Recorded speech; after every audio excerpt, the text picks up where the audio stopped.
They created a system at the time of Shah, the military, the police, they create fear in the people, putting them down. And that's the worst thing they can do psychologically to an Iranian. Make him to be afraid and putting him down. Kill his pride. He'll not forgive you. An Iranian will come back at you. He hates you like none I can imagine. Do not bring them down. But that's what they were doing, the situations. What could King do? Let's say I was his consultant. If I was probably this age and he was alive, I would take a risk of my life and I would go tell him that you're the king of Iran, but you're not seeing what's happening with the religious department here. You're bringing these people down. They look like nobodies to you. And they're going to get you. The best for you is that you go contact that Dr. Shariati, that you killed him, if he was not killing him yet. Go bring him here, kidnap him. Bring him right inside your palace and get Ayatollah Khomeini. Also, bring them both here and tell them that I want to change Iran into a democratic, secular regime. I will be the king, you will be the Ayatollah, and this gentleman, let him become the president. Let's start to do this. If they would do some simple things like this, the regime would change, would not come to this. Okay, but he wasn't into these things to negotiate with the people whom didn't he like. To them they were outside and they just didn't want them. So, this is what it is. Because the Persians, or any man in the world, they sure have economical needs, which wasn't fulfilled at the time of Shah. But partially better than now. It was the freedom that people, they wanted, social freedom. They had, but they didn't have political freedom to say what they wanted. It wasn't enough. But their spiritual need was completely dead. There was no movement to explain what the spiritual need of the people of Iran is. This is why the department of the clergies and ecclesiastics were, feeding on this. And they're the third group that they screwed it up. So all the clergies in Iran, they are of the lowest of the lowest of the low as far as to understand the reality of Islam. Nobody is as bad as them. The more turban they have, the more they are out of it. It seems the religion of Islam, like any food, it's outdated outside of the fridge. And you eat it, you get sick mentally. The more you eat it, the sicker you become. The only truth they had, and they were selling it, is that they were pointing finger at the bad one. But they're never telling to people what they are themselves. So this is where people, they said, okay, this guy's saying what the bad one is and we agree with them, then therefore they are good. What a deduction, eh? These people, these clergies, not only they denied Baha'i faith, but they went on the rampage, they killed Baha'is, they did a lot of things to the Baha'is ever since 200 years right now. And they just misrepresented the truth so badly that a friend of mine says that in some of the village, they were creating rumors that the Baha'is, they have tail. He says my uncle had to take his pants down right in the tea house to say to the people, why discuss about this? I'm going to show it to you. I have no tail. So the people can see this. Can you believe that? In 20th century, they were spreading this kind of lies. So misrepresenting, the truth. Unbelievable. So, if you go to the communist countries, now, whatever, damn, even in China, whatever you want, even in Dubai, the very, very, Islamic fundamentalists, they don't say these things about the Baha'i faith, that the Shiites, the mullah, and the clergies of Iran were spreading. Literally thousands of anti-Baha'i books were written. None of it is true. Everything they have said is applicable to their own religion 100 times worse. Okay. Their truth, somebody was telling me that So what's the big deal about Baha'ullah and his followers? Ayatollah Khomeini came in no time. There was 30 million people followed him. That is called a spiritual power. Not of the Baha'ullah that was so long past, barely you guys, a few millions. I told him, this is where you're blind, brother. Imagine if Ayatollah Khomeini would have come to the people and said that Islam is finished as a new religion has come and I am the new prophet of God. What would happen? None of the Iranians would accept him. They'd throw him in jail, the same psychiatric hospital. Would accept him. He borrowed from Muhammad, from Quran, from the 12 immaculate Imams of Islam, spread their words to become famous. When a prophet is alive, none of these people accept him. Because if you accept him, the prophet will gain from it, they say. As soon as he's dead, to the League of Heroes, they know that he can't be around. They stick to his name and his truth in order to become famous themselves. I've said that if people, they come in future but try to sticking themselves to me, I'm bringing my name up, and this and that, trying to become famous, watch for them.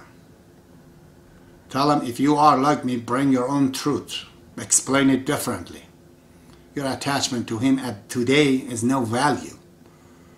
If you were right at the time when Abbas was alone, you would go to him. Not right now. Okay? So, the religious groups such as Ayatollah Khomeini, which actually I have respect for this man, he had certain truth in him about his ignorance. As Shams Tabrizi says, Zahi kafaran Musalman, good for those real Muslim infidels. He says, those who resignate and believe in their infidelity. He says, I hate those Muslims that are not really Muslim, but they call themselves Muslim. Ayatollah Khomeini did not claim that he's a Baha'i or he has a new religion, but whatever he was, he kind of believed in it, and people took him right up. And then, it's wrong. That's what Baha'ullah says. In the, I read it before for you. He says, taste what your own hand have wrought. It's your own make. It's your own. We brought you a prophet from Shiraz, a young man, 25 years old, name is Bob. You said, no, we don't want him. He's young. He's from Shiraz. We'd rather go a little bit further north from Khomeini, another city, and we like somebody who's older. We like that kind of imam. You selected and chose and custom made your own imam. Okay. God has no qualm with it. He says, this is my version. You like your own? Go to your own.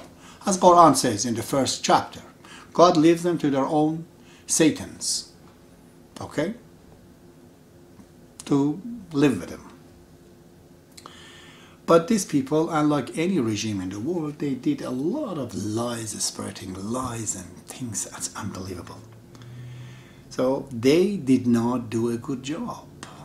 So it was the Baha'is, it was the government, and it was the clergies. But it's not over. There was a fourth group also responsible here. Those who call themselves, thinkers, we're outside of Iran, we're outside of Islam, we study others, so on and so forth. So it's kind of a marriage between the Islamic Shiite philosophy, very rich actually. Maybe there's thousands and thousands and thousands of books to back it up.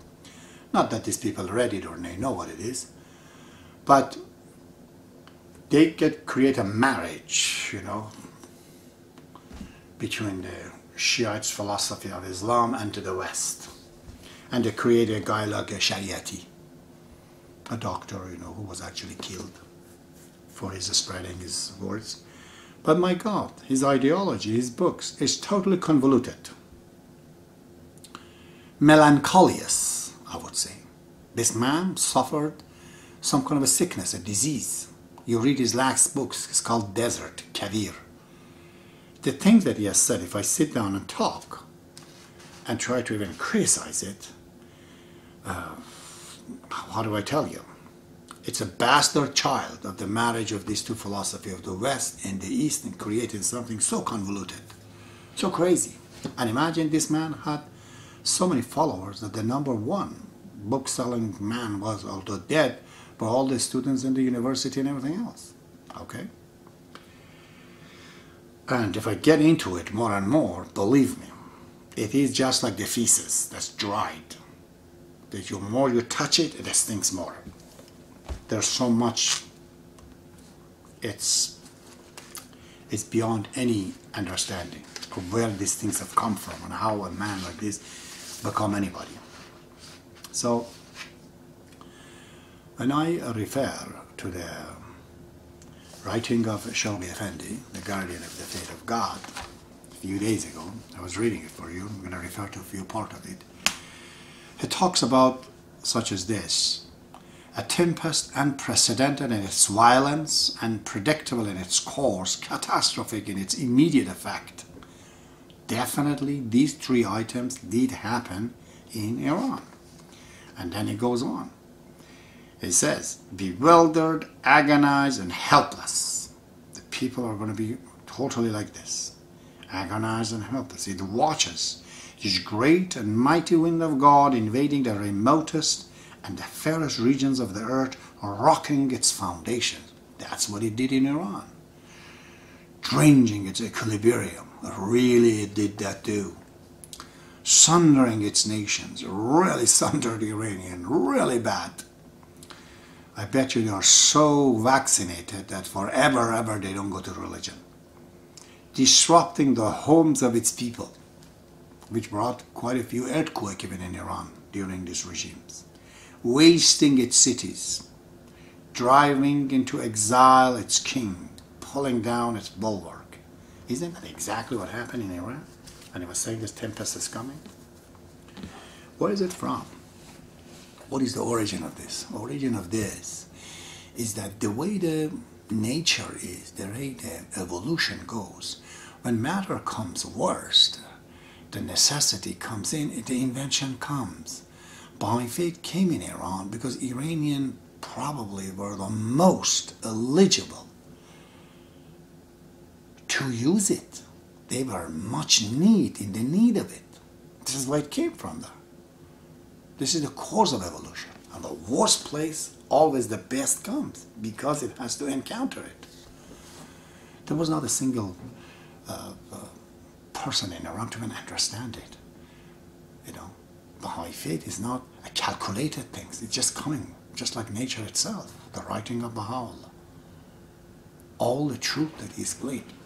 They were attacking the Baha'is. I heard it thousands of times that, oh, you Baha'is say that you do not interfere in the politics, you don't care about the people, you don't